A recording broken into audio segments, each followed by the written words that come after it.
Okay, we are on air. Yay. You want to do the introductions like usual? I don't have my book up yet. I don't have my. Hold on, I can find it. Oh, we're starting off on the right Do foot. you have the book? Do you have a book? All right. Yeah! There we go. We're talking about Ready Player One by Ernest Cline, which um, I'm not gonna hop into this one because I've read it like 4 times. Uh, I don't know what's up with your what's up with your camera there, Pam. It's trying to focus. Ah, okay. I actually mine has a different cover. Um, it's like the slowest thing in the world today. My Kindle is. I loved this book. Yeah. Yeah. Have you read it? Have you read it before? No. Oops. What did you love about it? All the nerdy references I recognized. I didn't recognize every reference because I'm not like a video game. I can't play video games. I don't have the eye-hand coordination or the fine motor skills. So I still recognized like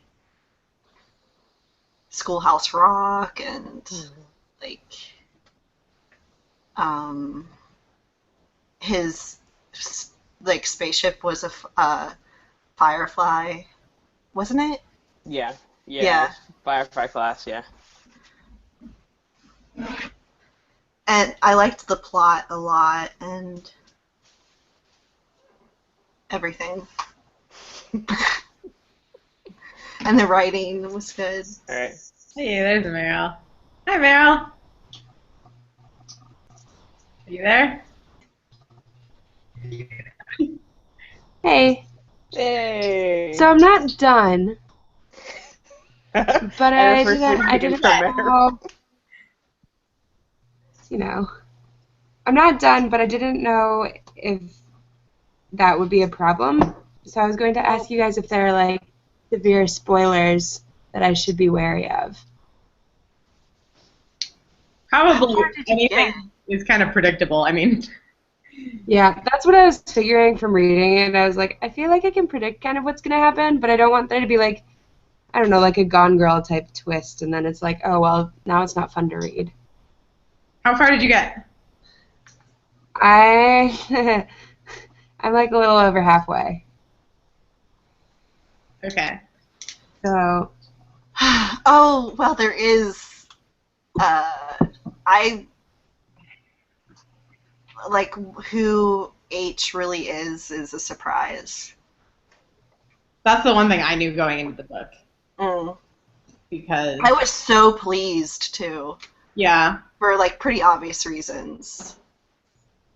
So that was the one thing I knew going into the book because my friend had read the book and I didn't think I was going to read it at the time. So I was like, whatever, you can tell me why it upset you. And she basically felt like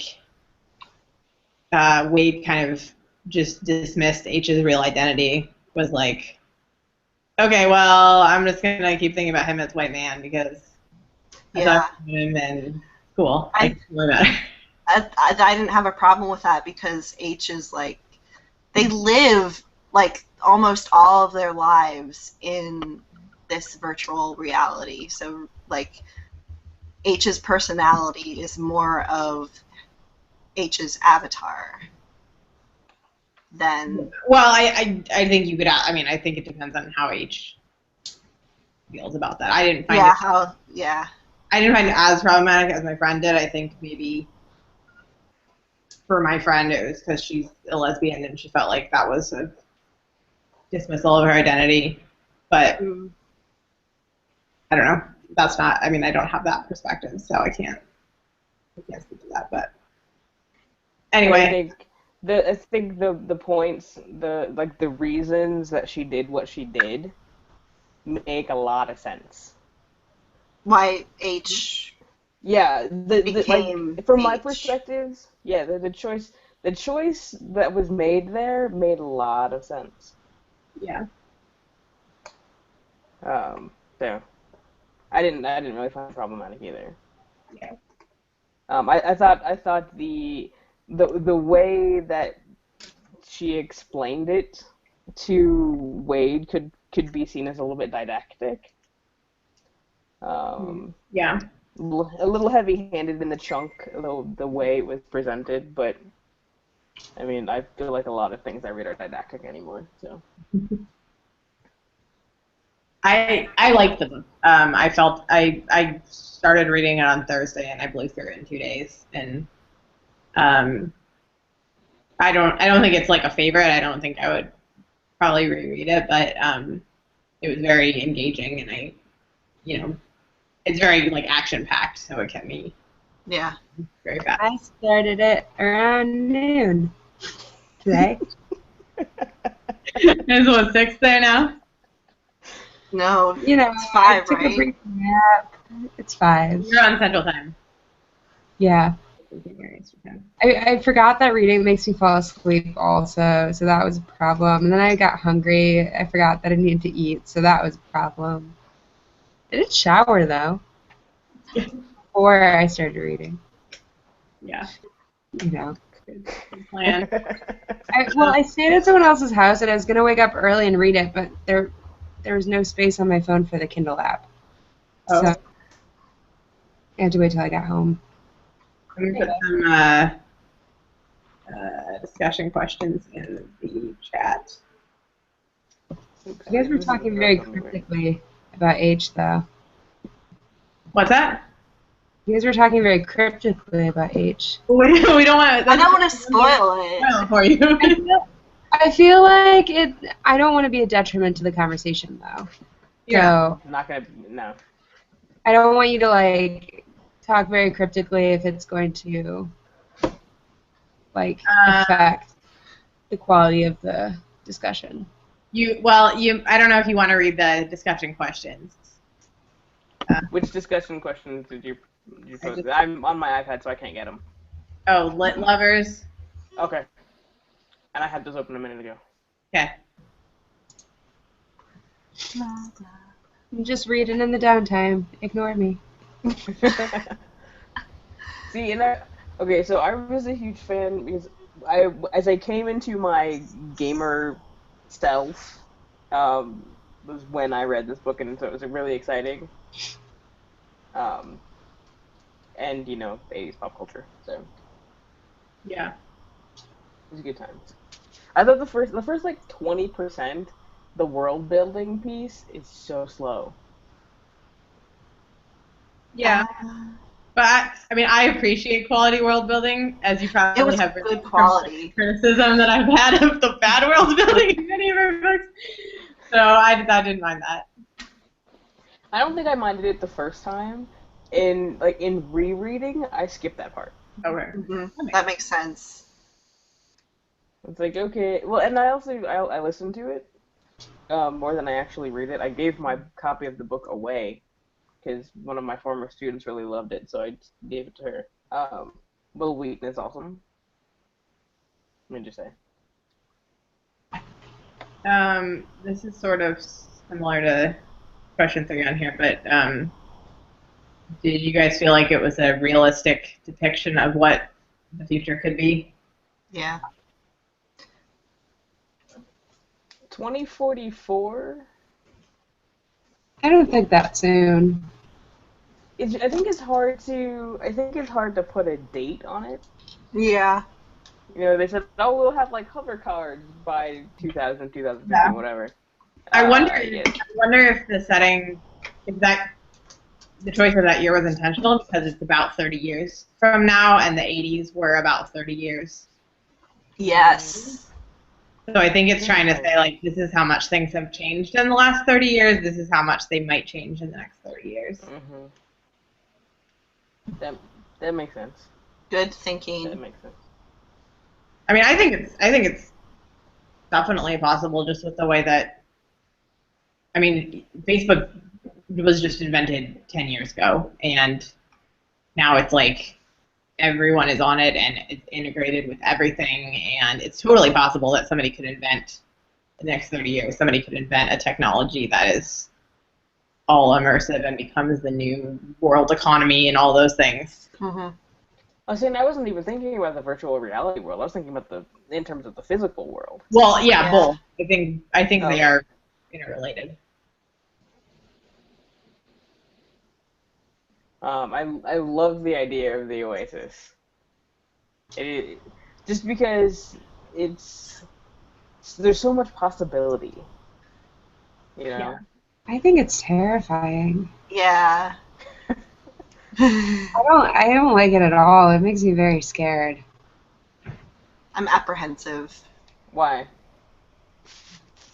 Like, because you're just sitting on a computer all day, and it's dangerous for your well-being, in my opinion.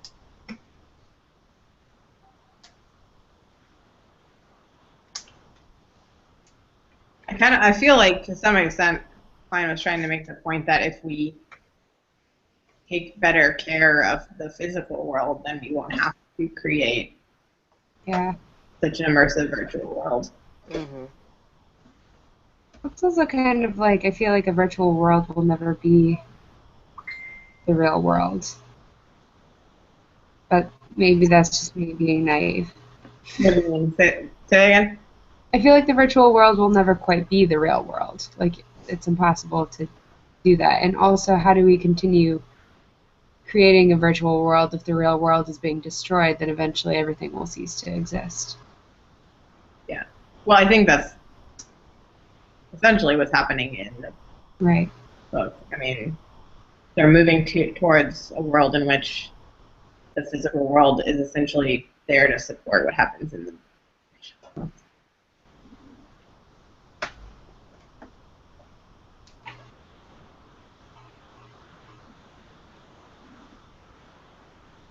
Now I just want to know who H is. Well, skip to that part. I don't know where that part is. Turn on Kindle. Well, you'd have to know why they meet. Yeah, that's true. And that's a nice I kind of felt, reveal. that was probably my least favorite part of the book because I felt like it was kind of this like Deus Ex Machina that was like, It was. okay, I'm gonna and save you all. I'm not gonna do it for you, but I'm gonna make Oh, here. possible condition as favorable as possible. It's like page 312 in my book. But I'm on Kindle. Oh, well, that's too bad for you. You can't do go to page. So maybe. Yeah, go to page 312. See if it's anywhere closer. They're You don't, they're not Daryl, you always- don't have to skip ahead if you don't. No, don't. I can give you a location number if you want it. It's searching for the name right now. I was going very slowly. How far, like, I guess that's, like, pretty far past where I am right now. Yeah, so you probably don't want to skip that far ahead. Because I don't think you even got to the whole like infiltration of IOI part yet, did you? Nope. Oh, that was really interesting. Like, whoa, he is crazy. Yeah. Yeah. And, like, that whole life is, like, don't let that ever happen to me. I feel like you guys should just not worry about spoilers. It's a lot more interesting for everybody if you just talk. Well, I mean, we've all read it, so we don't have to explain it in detail to know what we're all talking about. That's true. Yeah, It was interesting because it was an interesting kind of callback to like the sharecropper era where people were like basically indentured, like they call themselves, and they are supposed to have their food and rent and everything deducted from their paycheck, and at the end they end up owing more than they make. Pyramid scheme. Yeah, well, sort of, yeah. Mhm. But it's a It's a company. scheme. I don't know what a pyramid scheme is. Pyramid scheme is like whoever creates it is at the top, and then they recruit people to recruit people to recruit people, so it grows. to like buy or like to sell things like So like every time you recruit people, you get farther away from the the bottom. yeah. Yeah. Interesting. So like an easy example would be like every time that you recruit someone, you get $10, and then every time that person recruits someone, you get an extra $5. So you get like X amount of money each time somebody else is like conned into joining. Right. Okay. I don't think that's quite how the competitive book works.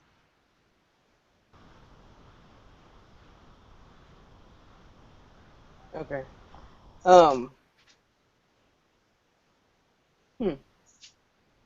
That makes me think about other things that are not this book. So Were there other questions you guys want to discuss? I lost my question. What do you want to talk about, okay. Meryl, so we don't have to worry about spoiling you? Sorry, go ahead. Yeah. Meryl. What is that, my cue?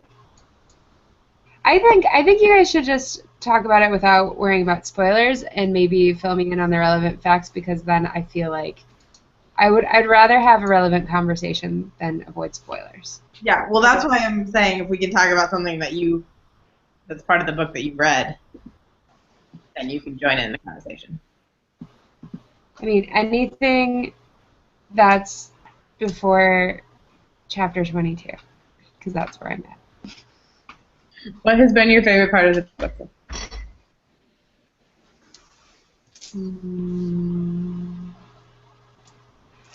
I mean, I thought it was interesting that he didn't have any care really at all morally about the Sixers bombing the Stacks. He was like, That was "Oh, very well." glazed over, and he was just like, "Oh, that sucks. Good thing I wasn't there," and he moves on. He had It's a like- miserable life.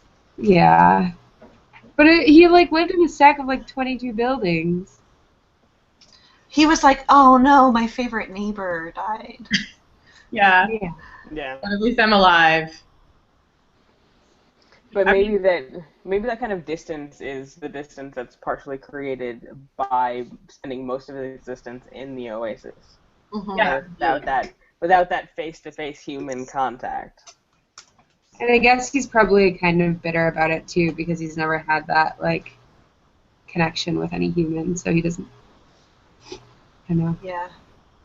I thought something that was, this is completely unrelated, but I thought something that was interesting when I was reading it was like I felt like I was in the game.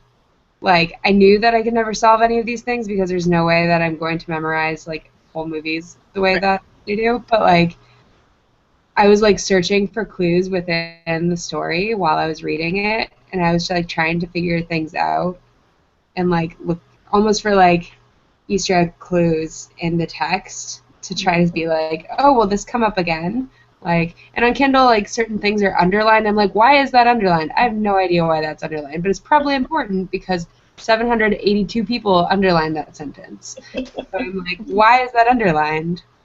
That's why I turn off popular highlights, because I don't want to know what 700 people highlighted. And there's nothing like super significant that was really highlighted, but Yeah. that I can tell, but still. I don't think there was a single clue that I would have had any idea, like, where to even start. Me either. Okay, so I was born in the 80s, but I'm not that, like, near that up on 80s pop culture. Yeah. And especially video games and, yeah, all the stuff related to that. Well, some of the coin ops, because we would go to the bowling alley, Mhm. and I remember playing side-scrolling Ninja Turtles, and Street Fighter and Mortal Kombat, even though I wasn't supposed to. Mhm. It's fun. And now I play like iOS games like Inferno that are kind of Galaga-esque. Oh. I like pinball, but they never talk about pinball. Mhm. I really like that Last Human Family game too. I played that for the first time like a month ago, and he said that game was so fun. I don't know if anyone else has played it. Nope. But I feel like hipster cred because I read and I understand certain references.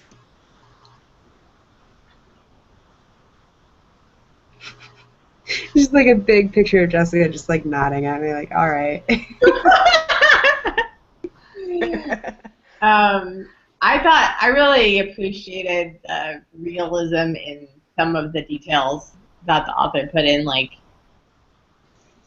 with the whole hunt and how like they were called egg hunters and then they got shortened to gunters and that was then they had like a whole gunter subculture, but then like people on the news would make fun of them every year, and like I could totally see something like that happening if there was some like crazy billionaire who had a contest like this and then nobody ever found anything for years and years.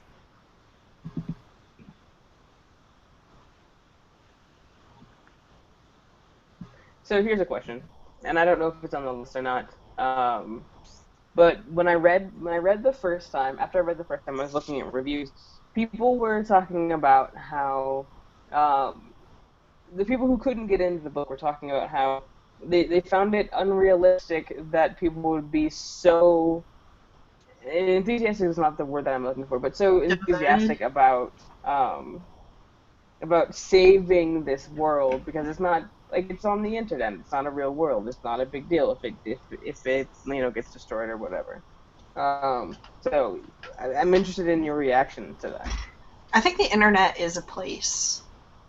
It's like the internet is a place you go to, and it's like a real thing. I mean, you can. Oh, I didn't want to. No, I don't know what else to say other than the internet is a place. I think so it is worth saving. You could see. I mean, you can see how people react to that in like modern times, like when certain websites are at a threat. Like, imagine if YouTube like were just to shut down, or like if Facebook were to just shut down. I feel like there would be like a lot of backlash towards that because people are so involved. So I can imagine like something as involved as Oasis, where like it's everything, like it's stimulating everything. Like that would be something like people's whole lives would be spent on there. Right. Well, and lots of people like that was how they made their money. I mean, that's how they survived. Yeah. So this idea that it's like, oh, it's better to just go play outside, so we should shut the whole thing down and go have real relationships. Like, wait, hold on a second. Like, there's a lot more involved here than just like, oh, everyone needs to get away from the internet and go smell flowers. And I don't know if that's what mine was trying to say, but it was kind of strange. Well, I think it's interesting too. He's got some commentary on how we currently access like multiplayer options via consoles. Mm-hmm. So like we have an Xbox 360, and in order to use the internet with the Xbox 360, I pay a yearly fee to access Xbox Live. Mm-hmm. And so the big thing about the Oasis is Oasis gave access to people, like you paid, what, $0.25 for the console? Which is kind of cute. So you pay $0.25 for the console, and then to, access the internet through this console is free. So by monetizing it, you separate those who can pay from those who cannot pay. And thereby, kick a bunch of people out of the Oasis, which would suck if so much of their existence is tied to the Oasis. Yeah. There is a bit of a like class system in the Oasis, though, like the fact that he can't travel. Right. Like, so I mean, it's not entirely accessible. Well, it's like your access to the world. Right. As far as being in the physical world and having access to the virtual world. Once you're in the virtual world, then yeah, absolutely, there's a lot of limitations based on your wealth and class in the actual virtual world. Mhm.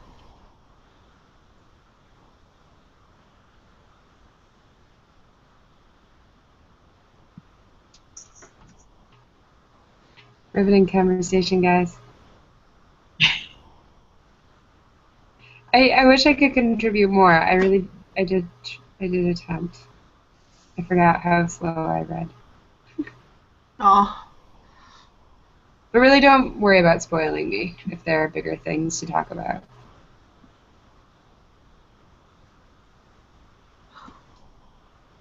the like action battle-y parts were good, interesting, easy to follow. Yeah.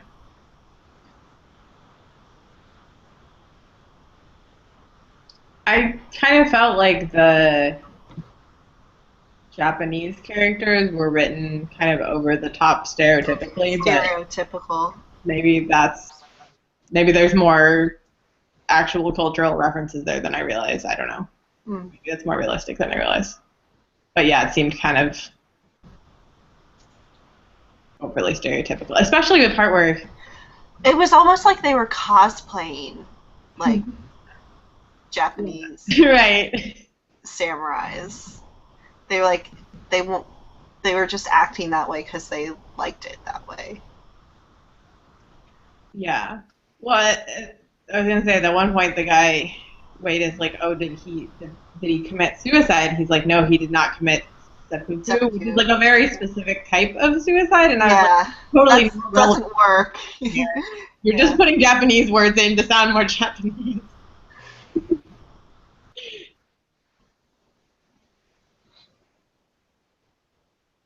I think an interesting question is question number 5 also. About public school. Yeah. Yeah. I don't know about the student apathy. Seemed like were the kids really enthused to go to school in virtual reality? I mean, in a way, it sounded like kind of because they could go on field trips and things to like fun places. They weren't limited by the confines of the classroom. Yeah. And that had to do with the scope of the technology. Like they could actually feel like they were there, as opposed to like my teacher's fun because they show a lot of videos of historical events, which are not.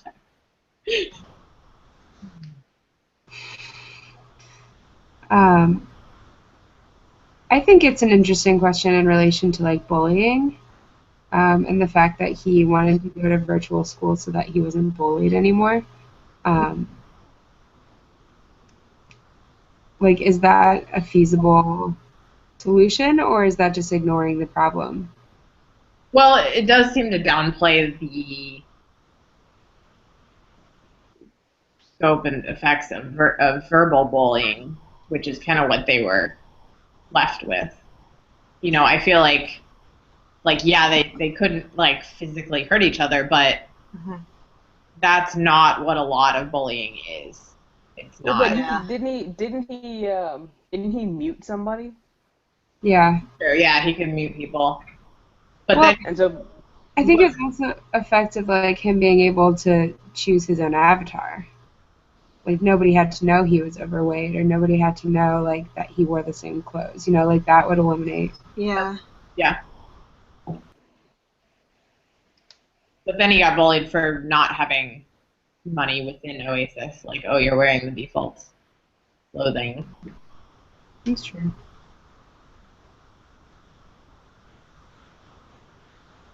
But I do think it. What's that? And trolling. Right. Yeah, exactly. That's my point. Is like you can do a lot of damage with words that has nothing to do with physical contact. Hmm. And I wonder if it's a good thing or bad thing if students would not be able to like do anything else, like you couldn't open up other browsers and things while he was in class. I think that would have hurt me in school. Yeah. Um, to have because I very much like need to be doing two things at once to like As focus. evidenced by right now.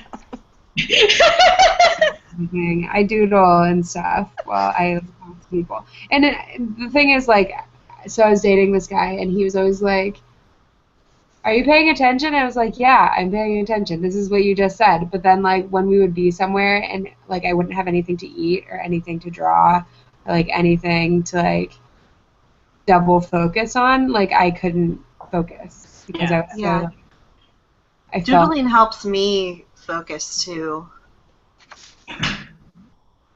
For me, it was just I had some classes that were so horribly boring, and I guess maybe the idea is that you wouldn't have that in the Oasis, but I would just like some classes I just had to sit there and read a book because I like wanted to die otherwise because I was like I have to sit here and listen to the world's worst teacher for 45 minutes every single day. But His at the Latin same teacher. time, like he did touch on that too with his Latin class. He was saying like even in the Oasis, like this teacher could not even make this Oh interesting. yeah, yeah, that's true. Exactly. So there's potential for awesome within Oasis schooling, and then there's potential for such. Interestingly, that sounds a lot like regular school. Mhm.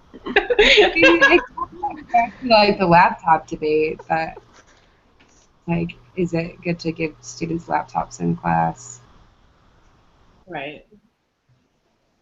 Yeah, and then see, then you run the risk. Well, just like why they have software to keep them from wandering off. You've got software, or you don't have software to keep them from wandering off. And in my experience, what I've noticed is most of the time, if kids have a device in front of them and I'm giving them instructions, they miss the instructions because they're futzing around on the device. Yeah. And then the expectation is, oh, well, come and tell me the directions. I'm like, what were you doing when I was giving the directions to begin with? Mm. My goodness gracious.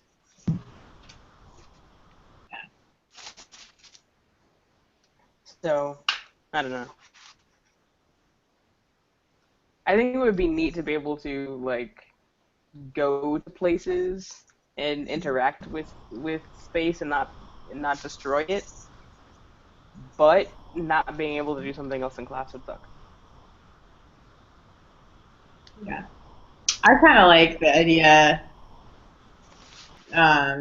Like some places have done the like school of one, they call it, where you come in every day and then it gives you a schedule of like doing individual work or group work or what standard classroom setup, and then it like tracks your learning and then assigns you to more of the type of learning that helps you learn a particular subject. Hmm. And I can see something like that with immersive technology being really cool, where you weren't necessarily in the standard, like sitting in the classroom, not being able to do anything while somebody lectures at you every period. But like, oh, the computer learns like this is your learning style, and in this subject, like you need to do advanced work on your own, and in this subject, like you need group work. I mean, I went to a Montessori school in grade school, and that was essentially like what they did for us. Like kids who, like we had a choice often, like you can take the test, or you can do a project, or you can do a paper, or like if you work better in groups, you can do that. But we have to like approve the groups, obviously. And then we could have like deadlines and work time in class. But like if you decided not to work in class and to take it home, you could do that too. It's like managing your own time and managing like what works for you? I mean, obviously you had to learn how to do everything at some point. Like some things you did have to take the test, but like a lot of times we'd have options if we wanted to like make a play or like do a paper instead of, traditional sit down, listen to the teacher, take a test. Mm-hmm. Maybe that's why I have so many attention issues now though.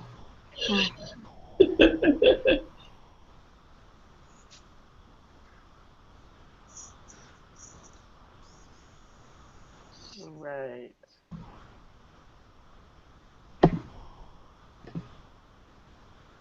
Why do we know why Ernest Cline picked the cities he did?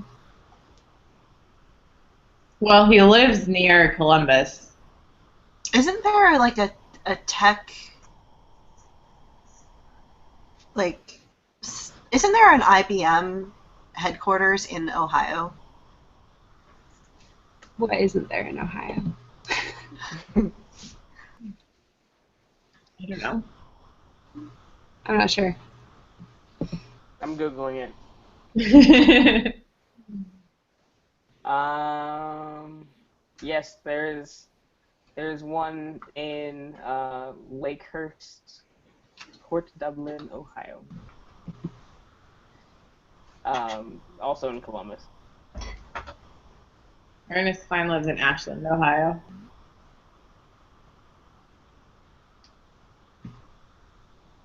Because I'm reading the questions. This is a dangerous thing. Yeah, you're gonna learn way. I haven't gotten spoiled yet. You know, I think I was thinking about it when I was reading it, and this is your like quintessential hero journey, Yeah. where even down to he has this weapon that only he can use. That bit of the hero journey. I'm like, Yeah. huh? How about that? Yeah, it was pretty archetypal, if that's the right word. Like, Yeah, it is. it's like, oh, the kid who's poor and gets picked on becomes the hero that saves everyone.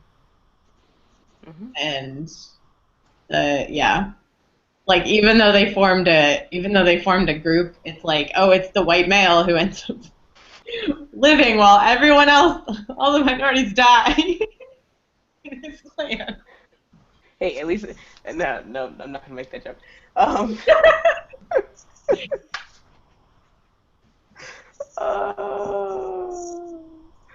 okay. Ham keeps like inching out of the frame. I'm sorry, I'm on Facebook.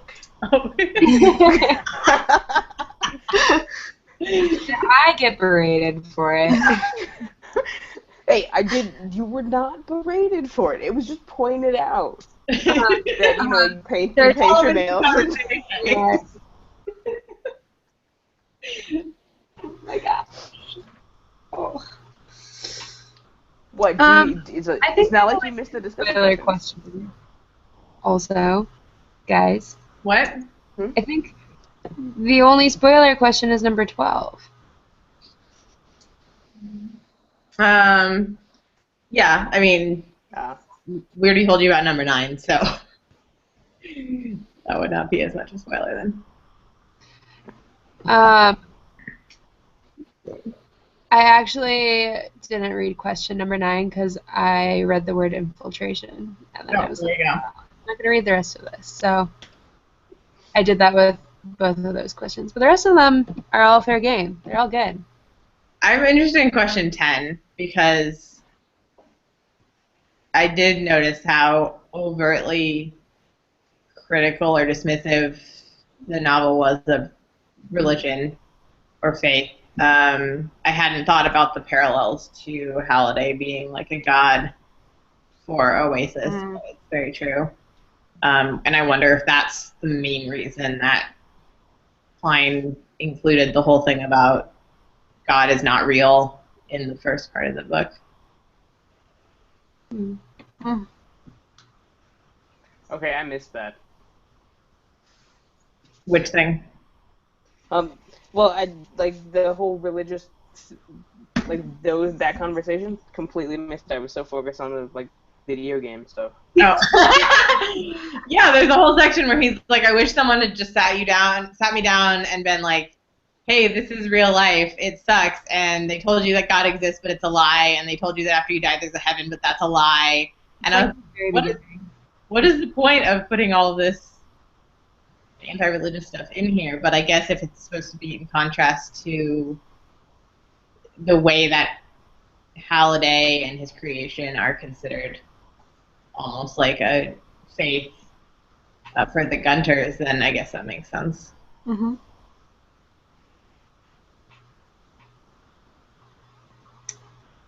Oh, found it.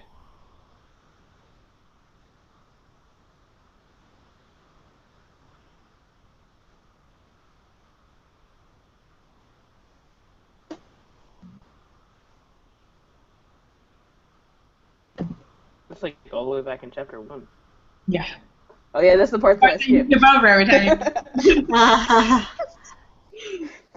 that explains it.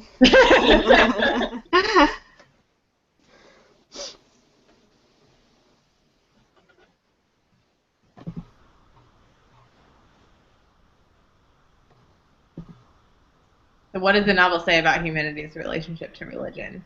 I think it makes a pretty clear parallel to some of the problems with Oasis, in that saying it's like a way of escaping and living in a fantasy world and blah blah blah. Like he says, this they should have just told me like this is your life and it sucks and there's nothing out of it, outside of it. So I think that he's trying to say religion is much like a virtual reality where people are trying to escape from the reality of the real world. Mm. Which I don't necessarily agree with, but I think I mean, but that's what Oasis is. right, exactly. And the book does not necessarily end on a positive note about Oasis. In kind of implying that it would be better to just live your life in the real world, even if the real world is terrible, and live in a fantasy world. I mean, the whole book kind of underlines that idea, I think. Which is kind of interesting because it's also an ode to technology and video games and the whole history of all of that. I don't think that and movies, I don't think he's saying that those are unilaterally negative either. Yeah. I think maybe there's just a line when it becomes your entire life that becomes a problem. I don't know. What do you guys think? Yeah. Agreed, sir. Yeah. Person.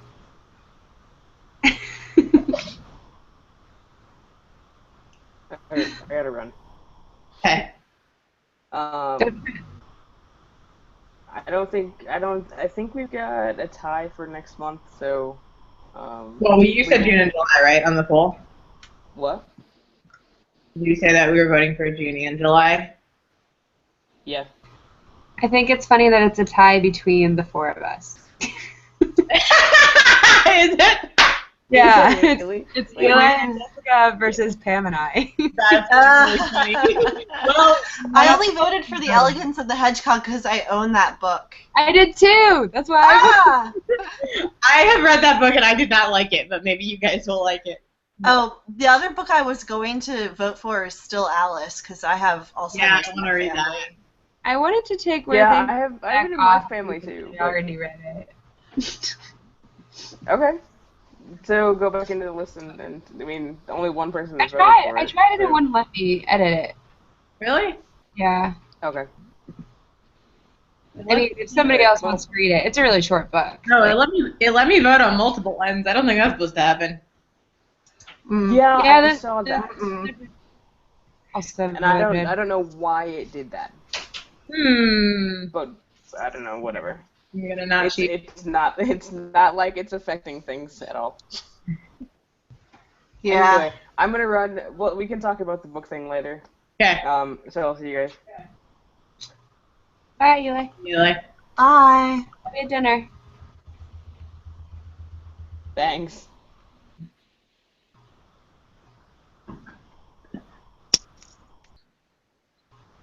Like what you read what you like.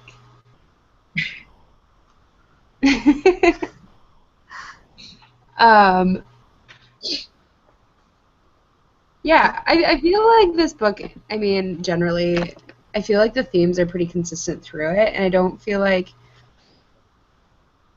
like they're important concepts, but I also feel like they're not ones that I haven't thought about before. And maybe that's a generational thing with being so close to technology and having so many social media outlets and multiplayer games and all of that in my childhood, but it's not something that was revolutionary for me to think about. Mhm. I think that's why I'm at a loss of really feeling like I need to hash out the concept. Mm-hmm. I kind of wonder what the author thinks about his own creation, like how he would, if he views Halliday and Oasis and all the things he created positively or negatively or somewhere in between, you know. Do we know if he's done like an interview about it at all? I don't know. Probably. Yeah, that'd be interesting to, yeah, watch. Did either of you read Mr. Penumbra's 24-hour bookstore? Yes. No, not yet. Okay. So good. I actually really hated it. So maybe, Jessica, you should read it and let us know what you think. Okay. I thought it was very unrealistic and predictable. Oh, well, yeah, it's completely unrealistic. But I felt like the author felt like it was incredible, and I felt like it was just what I expected. Mm. But that's what I was gonna say. I felt like this book was like a better version of what that book kind of tried to do. I just really liked it, so I don't know, because I can't really remember it. Yeah. I just really liked it. I think, like, in the same respect of that, like, I feel like both of them are trying to make general, like, commentary on technology and society, and while, like, it's a relevant conversation, I feel like it's one that's often discussed with, I mean, our generation, and so I think, like, reading the book, I feel like I read it more as a story than a social commentary, than, like, if I read, I don't know, like, other books that touch on more, like, deep-seated social issues. Yeah. I'm looking at this interview with Ernest Cline, and he seems to be very positive about the Oasis in virtual reality, which is interesting. Like, he thinks it's a natural progression for technology. I mean, I think that's a fair argument, though, based on... Yeah. Well, I think that that's probably the direction that we're going in. I think that's what companies are trying to create right now, is a more and more realistic, immersive experience. I just would have expected him to have more hesitations about that, I guess. I don't know. We could be like Cylons, guys. Like what? Cylons. Toasters. No? No Battlestar Galactica? I know the reference. I don't know the material. No Battlestar Galactica here, sorry. I got nothing to add then. Basically, like, I mean, do you know the premise of Battlestar Galactica? No. Sorry. Basically, humans create artificial intelligence that, like, comes back and attacks them. And they have to... Oh, I read an article at UW about that at some point. I'm surprised that you haven't watched Battlestar Galactica ever. Mike has watched it. He loves it. I just don't watch things. I'm sorry. That's okay. You're forgiven, I guess. Tell Mike he's cooler, though. Okay, I will.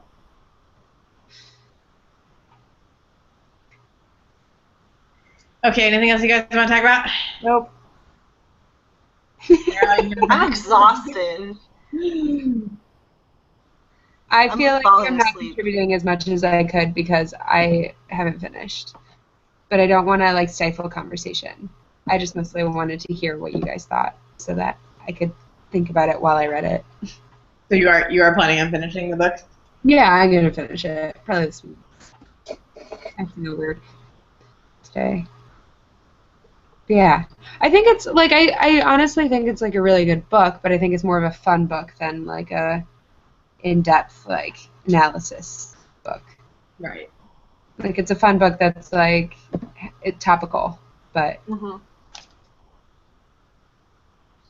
it's no, like, I don't think I could get as much discussion out of it as I could from Olive Kitteridge or Tree Grows in Brooklyn. Yeah, that's true. Yeah, it's more of an action, plot-driven book than... Yeah. One for discussion. Okay, well, if we do end up reading the Elegance of the Hedgehog, there's lots to talk about there. You've read it? Like, I read it for another book club, and Oh. but it's hard to know whether other people liked it because it was selected by a girl who it was like her favorite book in the entire world, and so she. In that book club, everybody goes around in a circle and talks about it. So she went first, and she was like, "This is like my favorite book, and it means so much to me, and I hope everyone loved it as much as I did." And so then everyone after that is like, "It was great." And then I got to me. I was the last person. I was like, I didn't really care for it that much. Oh, well. leave it to you. Did you not like it because it was slow, or because it was like boring, or because Because it's stupid. I mean, it's very French. It's like the things I don't like about French cinema in book form. I love French cinema. Well, you'll probably love it then, because I didn't like it. I really love French cinema. Some of my favorite movies are French. Okay. Well, maybe we should read it and we can talk about it, and you can tell me why I should like it. Jessica, this is my favorite book, and I hope that when we discuss it, I'm gonna totally pull that if we read it. Okay. Well, you guys go and see if you can change your thing on the poll if you want to, and then we'll figure out what we're reading next month.